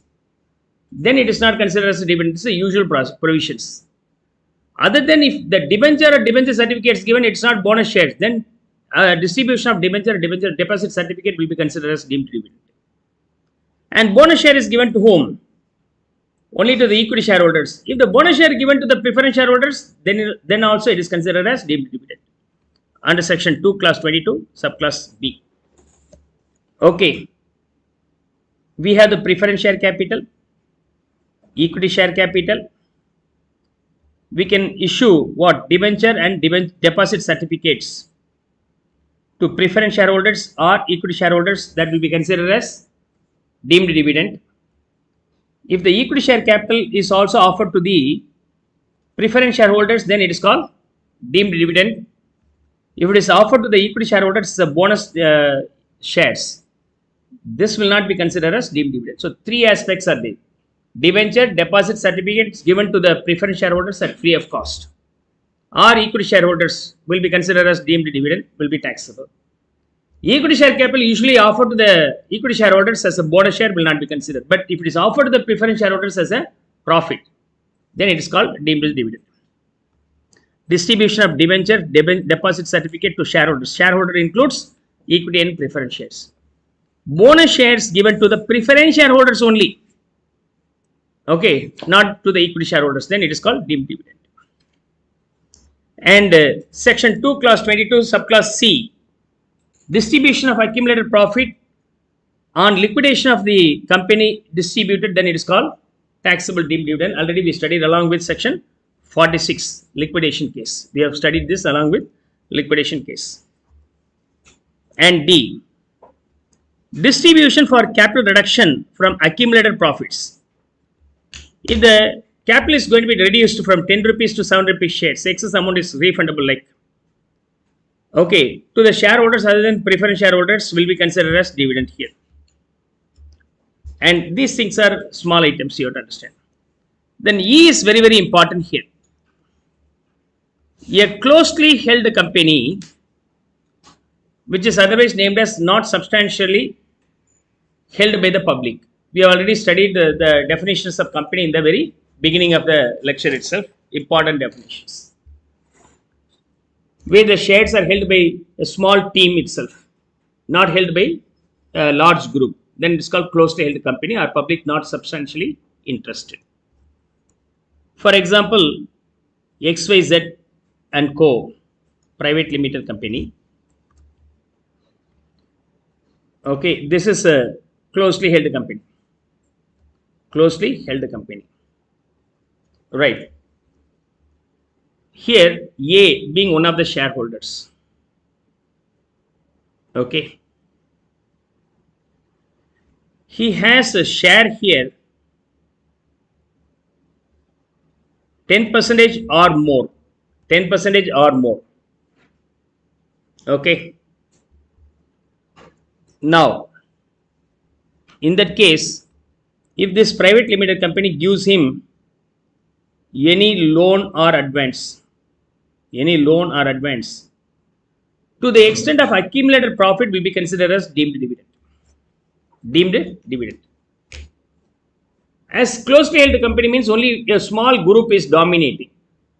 Because of that reason, one of the group members may demand, give me the loan. And of course, there is no chance to neglect this as he is controlling. So, okay, take the loan. If the loan is given to one of the shareholders who is holding 10 or more percentage, then that loan will be considered as deemed dividend in the hands of the recipient.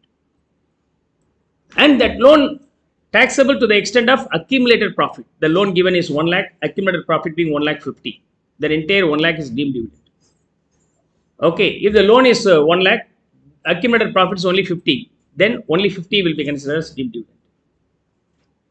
Or this shareholders has substantial interest in some other entity, substantial interest, probably IJK.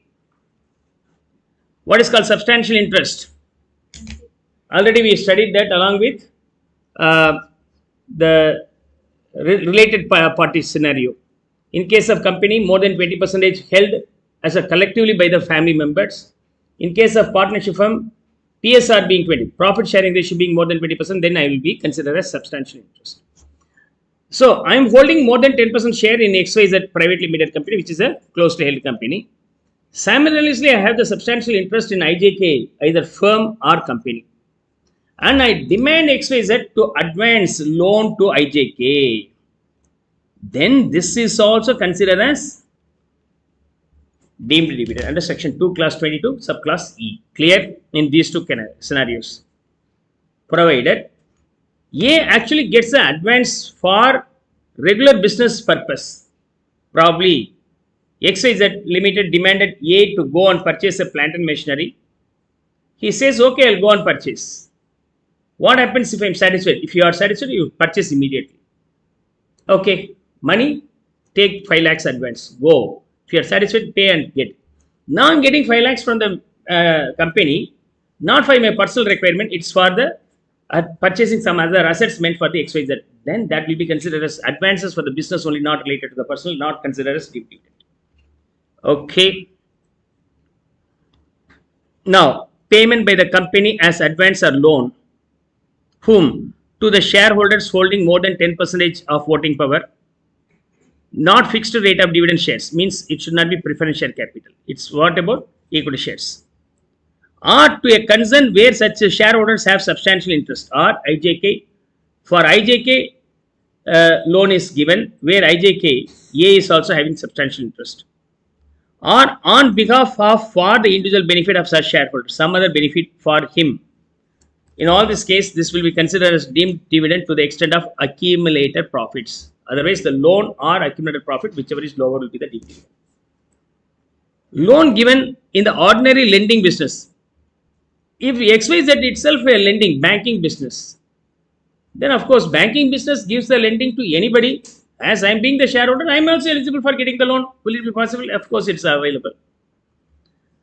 Right. Advance for purchase of any assets for the company also will be eligible. Dividend offset by prior deemed dividend payments. Thereafter, any dividend is there, no, you can set up that. So here, loan is given 1 lakh and accumulated profit being 2 lakhs. Okay, loan and accumulated profit. Now come on, tell me. What about the deemed dividend under section 2 class 22 subclass E? Between these two, whichever is lower, 1 lakh is the deemed dividend. 2 or 3 years later, from the accumulated profit, if 1.5 lakhs dividend is distributed, now he can subtract this 1 lakh, balance 0.5 lakhs only taxable in the year of actual receipts. This 1 lakh is taxable in the year of advance receipt of advance or loan itself. Later on, while receiving the actual dividend, you can set off balance will be taxable in that year. Clear? So 2 class 22 subclass E is most probably important. Then F. Payment by company on buyback of share. This is applicable on or after 1/10/24. Any payment made by the company to shareholders for purchasing its own share.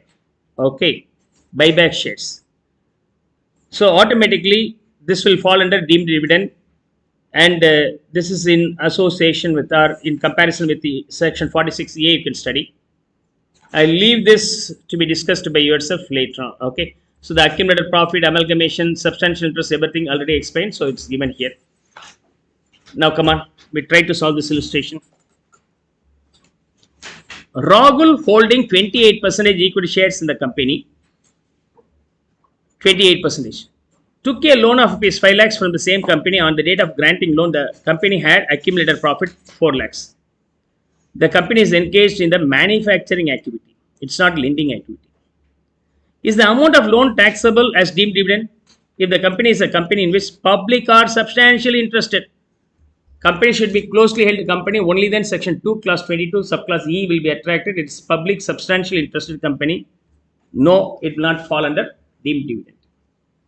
What would be your answer if the lending company is a private limited company in which public are not substantially interested, otherwise closely held company? Definitely it's a deemed dividend. That too, whichever is lower, loan or accumulated profit, whichever is lower, 4 lakhs will be considered as deemed dividend. Is that clear? Clear? Online students, come on, text me.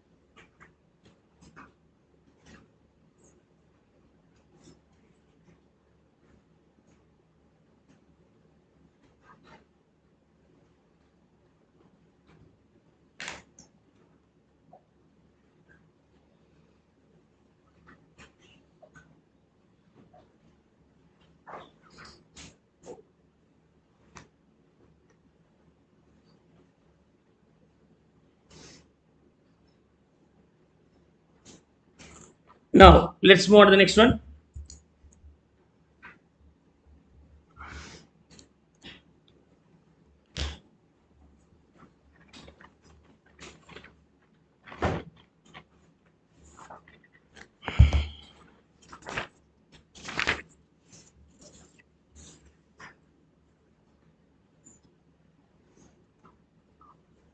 In case of buyback of shares, section 2 class 22 subclass F, applicable from 1st October 24 latest. Okay, already I just covered the provisions along with section 46A, if you are able to recollect. Now there's an illustration here. I'm going to solve this. Whatever the buyback price you will get will be considered as your deemed dividend under section 2 class 22 subclass E. The cost of acquisition will be considered as a loss, can be set off later on. That's how we learned there. See here. Section 2 class 22 subclass F. Okay. Buyback price is equal to your deemed dividend. Deemed dividend. Okay. Number one. Number two. Section 46A. Capital loss. What is that? Cost of acquisition is considered as capital loss. Is that okay? Usually what we do, buyback price minus cost of acquisition. Here it's not so. Okay. So this will be considered as loss. Cost of acquisition is equal to capital loss. Mr. SSA purchased 100 shares of rupees 100 each. Cost of acquisition being 100 into 100. Okay. In October 24, A Limited bought 20 of these shares at rupees 150. So 20 into 150 will be considered as deemed dividend rupees 3000. Okay. For the 20 shares, your cost of acquisition 100 is considered as capital loss. This is capital loss. Additionally, 50 shares were sold in the market for rupees 300. So next 200. Sale consideration of another 50 shares at the rate of rupees 200 each, you will get 10,000 rupees. Minus long-term capital gain or loss. Here loss. This loss can be set off here. And cost of acquisition of this 50. Okay, I can first adjust the cost of acquisition. What is the cost of acquisition here? 100 rupees is the acquisition price. Number of shares into rupees. 100. 5,000 is subtracted. Your capital gain, long-term capital gain being 5,000 rupees. You can set up the loss. This can be set up here. 2,000. Then balance 3,000 is taxable long-term capital gain. This will be income from other sources. In the text, there is a correction. Here 2,000 negative, but in the text it is shown as 3,000. Make a correction in that.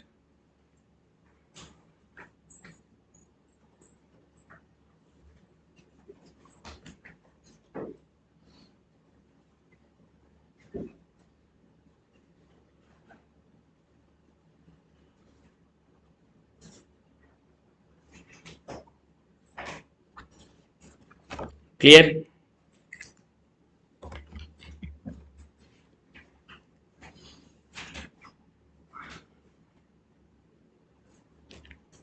Now,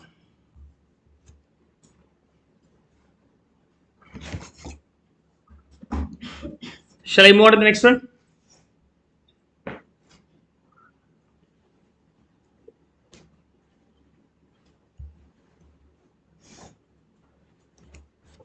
So, three aspects to be covered, right? One is the dividend. Second one is all about third one. Okay. Closely held company shareholders. If the closely held company issues shares and gets consideration.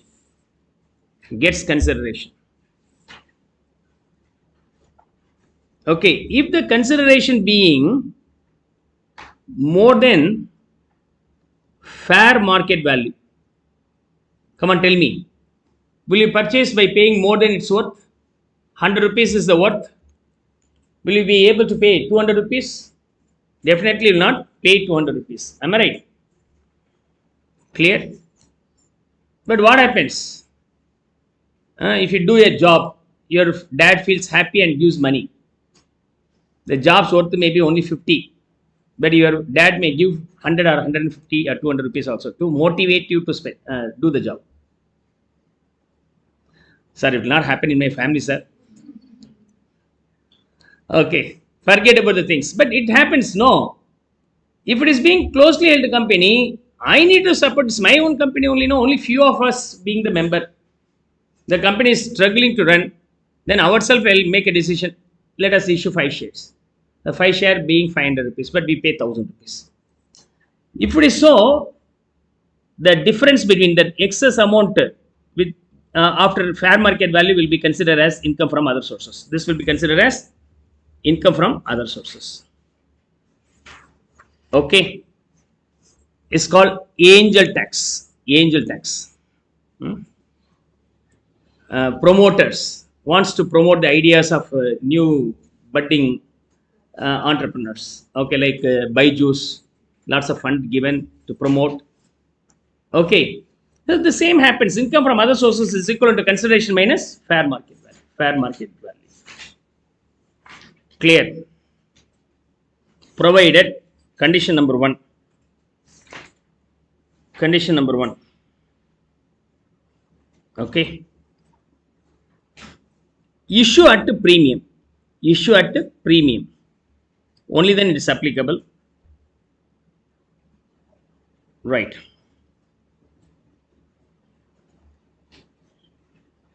Second, not issued to non-resident. The shareholder not to be a non-resident. If these conditions are there, then automatically this will be working. So what are the condition? Condition one should be closely held company. Your consideration should be higher than the fair market value, and the issue price should be at premium, and recipient of shares should not be non-resident. If all the conditions satisfied, then income from other sources should be the amount collected in excess of the fair market value. Angel tax. Angel tax. Okay. Let's see here.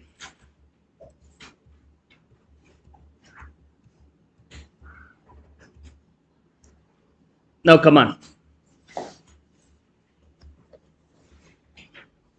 Company, public not substantially interested, issues shares to resident.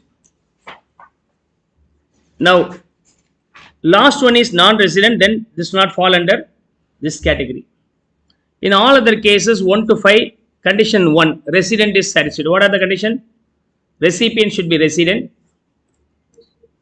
and the company should be closely held company. Consideration should be more than fair market value. Issue at premium. Right, so these are the conditions. Okay. So condition 1, resident, closely held company. Yes, it is closely held company only. So the condition number 2 is satisfied, and your consideration is more than fair market value. Now the question is the resident. If all these conditions satisfied, yes, then income from other sources being consideration minus fair market value. In all the scenario, yes only is the answer. But the last case, he is not being the resident. In all other cases, yes. Now, issue at premium, sorry, here, premium, is it issue at premium? 1010, no, here issue at premium. Okay, issue at premium. Here 10 issue at 30 means premium. Here no, here yes, here yes. Okay. Now the question is the consideration more than fair market value? This is what about the issue price, consideration being this one. So yes, no, yes, no, yes, yes. Where we have yes in all the occasions? Here, here, only these two. In rest of the cases, any one of the conditions not satisfied. So in this case, the capital gain should be consideration more than fair market value. Consideration 30, fair market value is this one. So 5 rupees will be the capital gain, income from other sources. In this case, 10 rupees, 11 rupees issue price, but fair market value is 7. 7 rupees, but you collected 11 rupees, 4 rupees. In all other cases, it's not applicable. In all other cases, it's not applicable. Is that clear? Hope now you'll be able to understand. Suppose if you are receiving the same money from venture capital undertaking, venture capital company, venture capital fund, or any other specific fund, this condition will not be applicable. Their intention is to sponsor fund for the venture capitalist, those who are taking the risk in investing in new ventures. Okay, for that only these companies are there. No, if they invest, no problem. You don't need to worry about that. The other cases, it will be considered as income from other sources. So we have covered all except gift. So we'll be now moving on to the last one, gift. Once gift is over, entire chapter is over.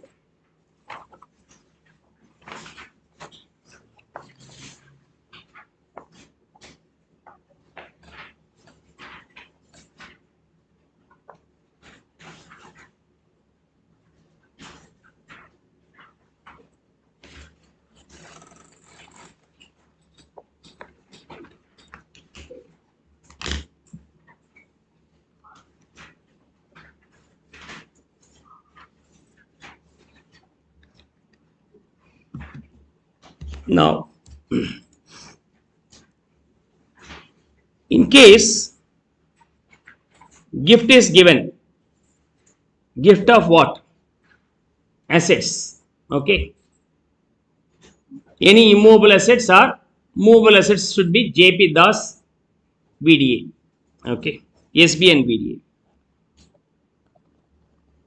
So gift could be in the form of cash, in the form of immovable property,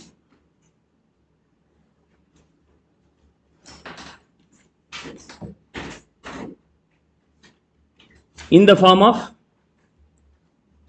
assets, movable property.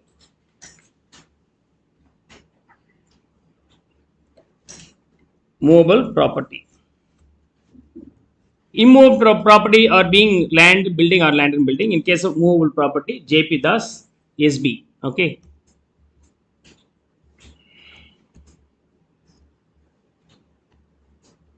Jewelry, paintings, drawings, archaeological collection, any work of art, sculptures. One more item is there, SB, shares and securities and bullion will also be considered. There in capital gains, we have not bothered about this one, but here it should also be considered. And VDA, virtual digital assets like cryptocurrency. Cryptocurrency. Now, if gift is more than aggregate value is more than 50,000,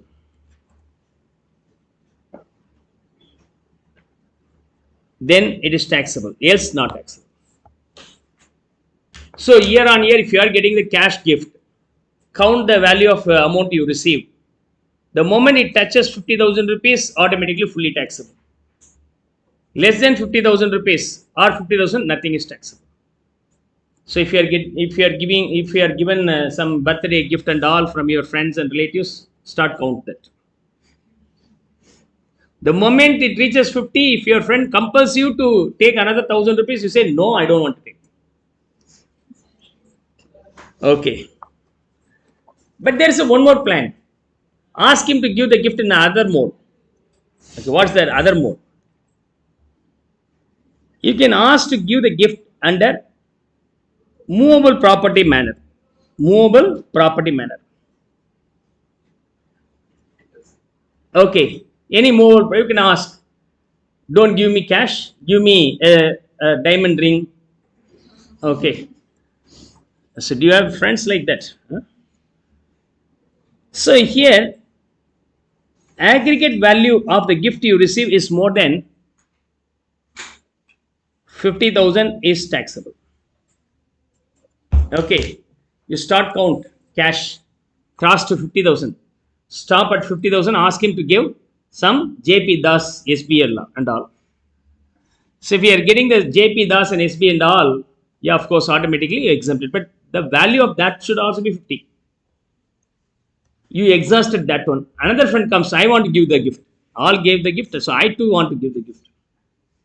Then what happens, you again collect, but the aggregate value should be higher than 50,000. What in this case? Inadequate consideration. Fair market value minus cost of acquisition. This is called inadequate consideration. It is not free. So he brings and gives you this particular 8 grams gold coin, 50,005 rupees. Take the gift, but tell him I don't take it free. Get back 10 rupees from me. You have to offer 10 rupees. So from 50,005 rupees, you subtract 5 rupees. Now the value is only 49,995, which is within the limit of 50. You can still enjoy. One is no consideration, another one is inadequate consideration. For no consideration, you can enjoy up to 50,000 rupees. For inadequate consideration, you can enjoy another 50,000 rupees. This is no consideration. No consideration. This one will be inadequate consideration. Okay. So now I gave the tax consultancy to get 1,50,000 rupees worth of gift without tax benefit, without tax payment. Is that okay? Still somebody wants to give the gift. What you can do? Okay. Then we'll go for the immovable property here. In this case, we have to accept the stamp duty value only. Okay. So again, it is not aggregate value, its independent value is more than 50,000, then taxable. If there is a land wanted to give to you as a gift, the land price is say 5 lakhs. If you get this land, then automatically taxable. What you can do? Call 10%. Split this to all the 10% and ask all the 10% give the gift to you independently. Every land size is now valued only 50,000 rupees. 10 land size is equivalent also be 5 lakhs, but individually it is 50,000 rupees, then everything is exempted. Is it only 10? No, thousands also possible. Earlier two cases is an aggregate value, but in case of immovable property, independently. Right. So, no consideration. But if the value is 51,000, what happens, sir? In this case, it is called inadequate consideration. Inadequate consideration. Then independent value is more than 50,000 is exempted. What is that value? Stamp duty value minus cost of acquisition. Inadequate consideration. The stamp duty value being 60,000 rupees, you ask him to take 10,001 rupee or 10,000 rupees. Now the inadequate consideration is 50, which is within the limit, so you can enjoy. You can enjoy. Hope now you'll be able to understand all these things. Cash gift in aggregate 50 and above 50 will be taxable. Movable property without consideration above 50,000 is taxable. All the assets put together. Inadequate consideration more than 50,000 also be taxable. In case of immovable property, no consideration for each and every plot valued more than 50 or more than 50 will be taxable, else not taxable. In case immovable property, it's not free, you get small, you are paying small consideration, means that inadequate consideration will be considered as the value. If that value is more than 50, is taxable. More than 50 is taxable. Is that clear? Now, only in case of immovable property, the consideration here, the gift value will be considered as stamp duty value. Here we have taken the fair market value. Here we are going to take stamp duty value, provided this stamp duty value will be applicable only if the stamp duty value is more than 110% of actual cost of acquisition. You can remember the section 50C, 43CA both, 50C and 43CA, right? Sale consideration or stamp duty value, whichever is higher, will be taken. While taking these two, is that okay? So this section 50C will be applicable only if the stamp duty value is more than 110% of the cost of acquisition.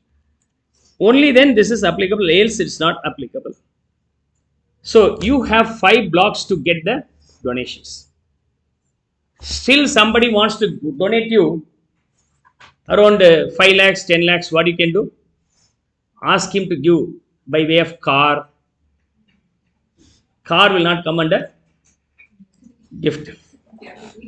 Okay, so it's not immovable, movable. In movable, JP Das, SB and VDA. So car will not fall under this. Or ask him to get a bus or yacht or helicopter. You can ask. Do you have the friends like that?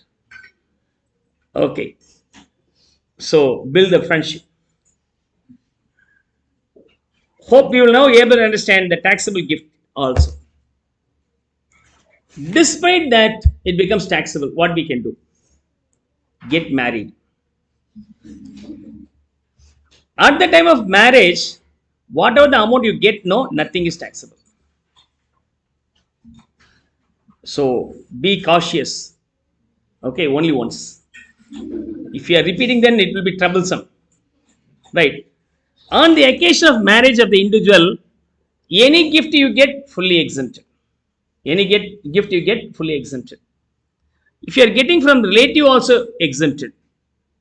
If you are getting from any trust institutions acting for the charitable purpose, also exempted.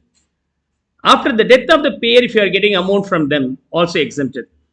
From any medical institutions or association, if you are getting any compensation or gift, also exempted. For medical treatment, they will give some subsidy, like exempted. If it is under the will, inheritances also be exempted.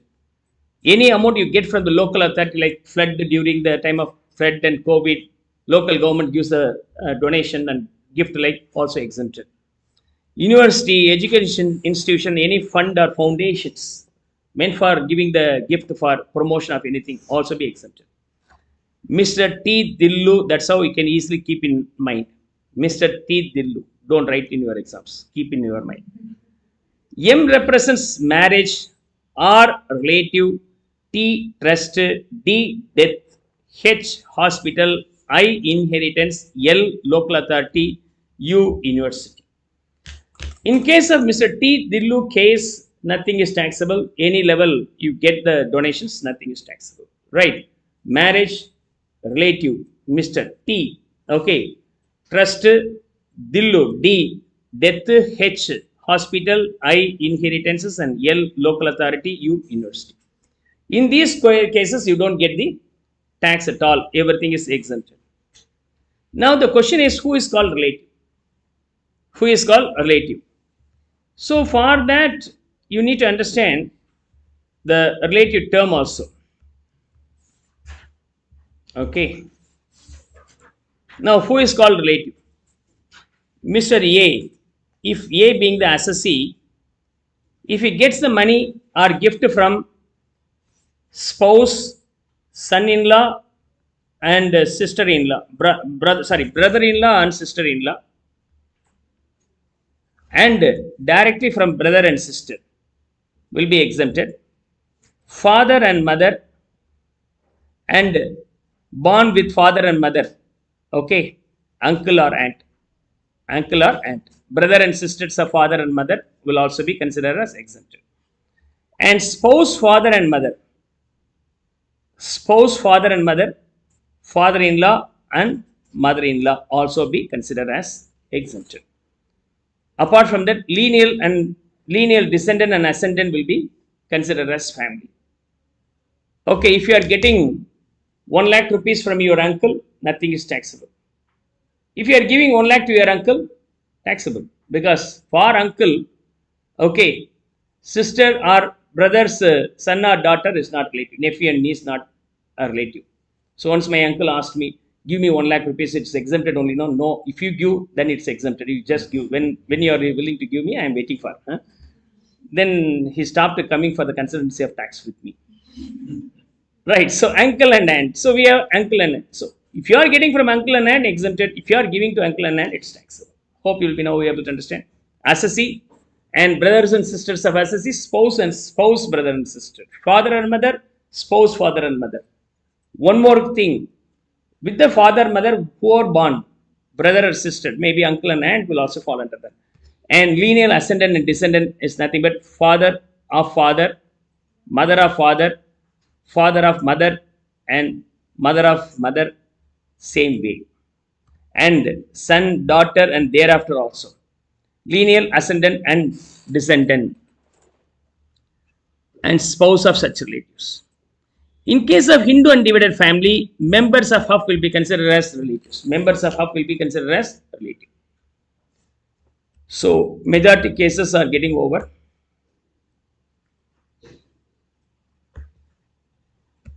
Clear? Let's start discussing the illustration. This was applicable at the time of COVID, most probably. Now it is not applicable. Okay? COVID is totally out of scenario now. M Limited gives gift rupees 7,500 to its employee Ganesh on the birthday. Taxable value of the gift in the hands of Ganesh is how much? 7,500. If employer gives to the employee, you might have studied that under salary head. Is that okay? Perquisites, gift given. Any perquisites given, not encashable in the form of goods format. Okay. Excess of 5,000 will be taxable, else fully exempted. In case of converted into money or money form, then completely taxable. Okay, so here this gift is not falling under income from other sources, falling under salary chapter. Yes, come on, we'll try to solve this illustration.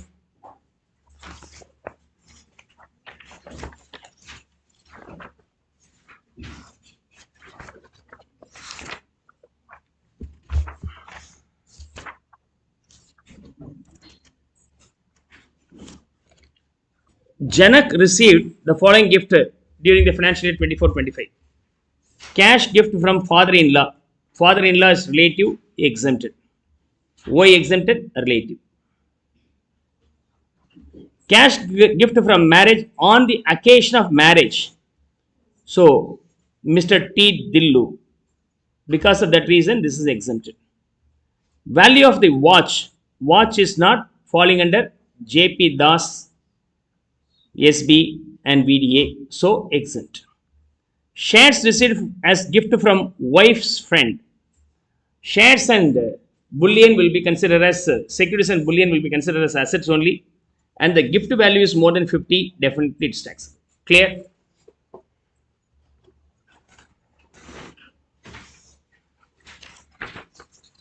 Next question.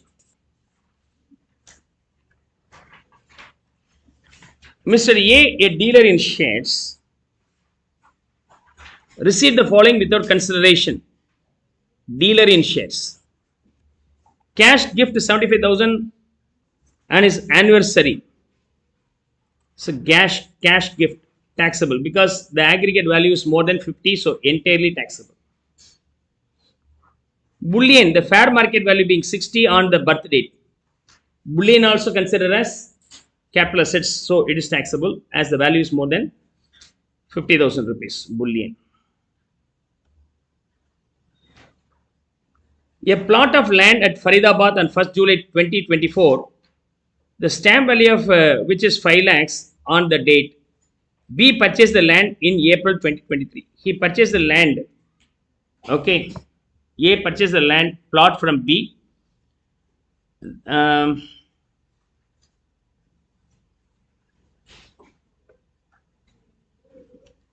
Purchased by B in 2013. He purchased it. Okay.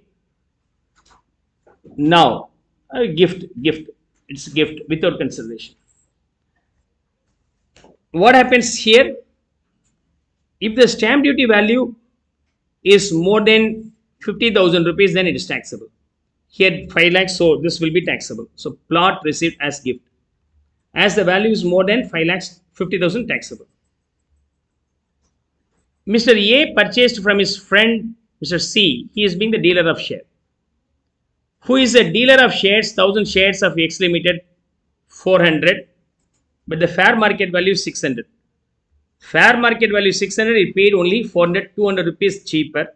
For 1,000 shares of 2 lakhs rupees, he paid lesser. But he purchased a share not as a capital asset because it is going to be held as a stock in trade because he is a dealer of shares. A is also dealer, C is also dealer. Between the dealers, the assets transferred will be considered as stock only. If it is being the stock in trade, it will not fall under taxability. It's not asset.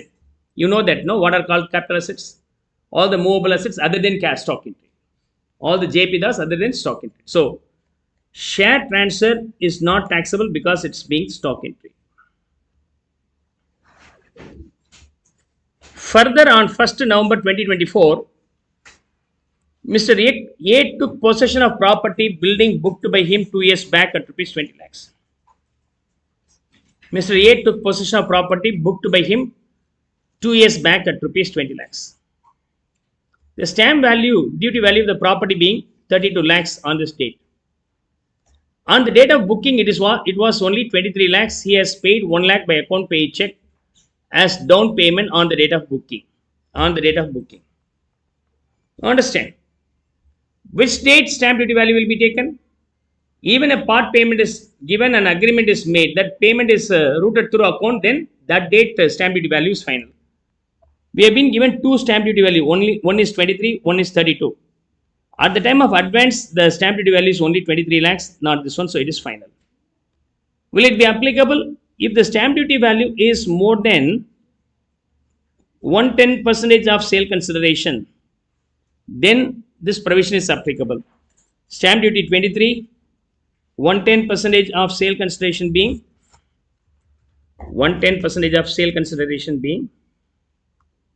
20, definitely 22, it's applicable. Definitely section 50C is applicable. As per section 50C, sale consideration being 23 lakhs and actual stamp duty value is 23 lakhs and sale consideration being 20 lakhs, whichever is higher will be taken. This is for the seller. For the buyer, you know, the difference between stamp duty value and actual cost of acquisition is considered as gift if the value is more than 50. Okay. So, inadequate consideration. This is called inadequate consideration. If the inadequate consideration is less than 50, exempted. If it is more than 50, completely taxable. So the worth being 23, but he paid only 20 means 3 lakhs will be considered as inadequate consideration, taxable. Clear? On March 1, 25, he sold the plot of land at Faridabad for 7 lakhs. Okay. Which land? This land. This land is sold for 7 lakhs. Sale consideration being 7 lakhs. What is the cost of acquisition of that? Though he gets it free, but stamp duty value is considered as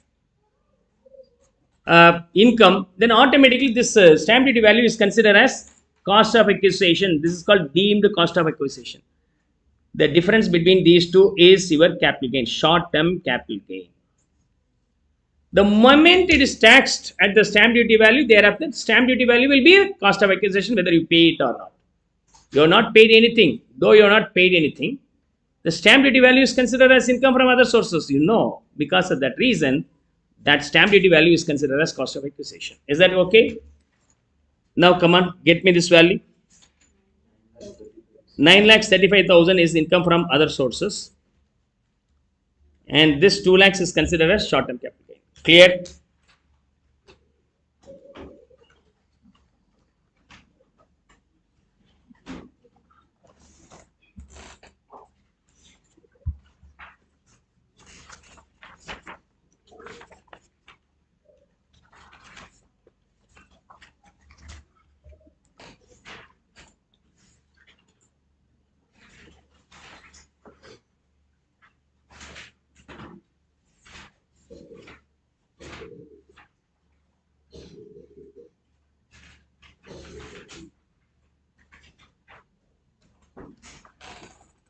Okay.